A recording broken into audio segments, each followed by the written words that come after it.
set up my 2026 reading journal with me. This one is from the Quirky Cup Collective. And today we're going to do my 2026 reading goals. Annoyingly, my camera didn't film this first part.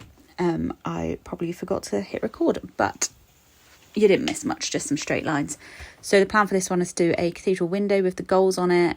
You can see there that I'm really terrible at drawing straight lines or slightly curved lines or lines in general. But we're going to roll with it. I drew this out initially on Procreate on my iPad, so it was easier to delete bits and move things around. This still doesn't really look like what I designed, but it's close enough. And I do quite like how it turned out. So I'm using a Micron pen for the outlines because it means that the Crayola colouring in doesn't smudge. And I'm very glad that I made this change. It's made a world of difference already. And just drawing in some stars and then going in with the colouring. As I said, Crayola pens. The black one isn't great. I did have to change it later on, but for this page, it just about lasted. And then I've got these corners as well because I didn't want them to just be plain. So I've blacked those out and you'll see I'll go in with some pet tape to jazz them up a bit.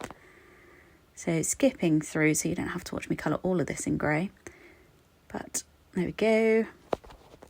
So this part with the tape was very fiddly, mainly removing the tape from its sticky backing, but I really like the effect, so I've used this a couple of times in the journal to try and keep it a little bit cohesive.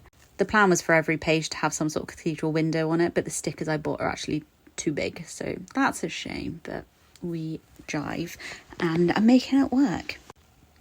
So as I said, this is my 2026 reading goals page. You will see me write out the goals in a second. My first one is to finish 5 series because this year I have started so many series and hardly finished any. Then I want to read from at least 10 different BIPOC authors. I have created a new TBR game, so I want to use that at least 6 times to set my TBRs throughout the year. I will read every single day. I've managed that so far this year. I want to read 50 books in the year. I have read more this year, but I'm not sure I can keep up this momentum and go on some sort of reading retreat. Let me know what you think.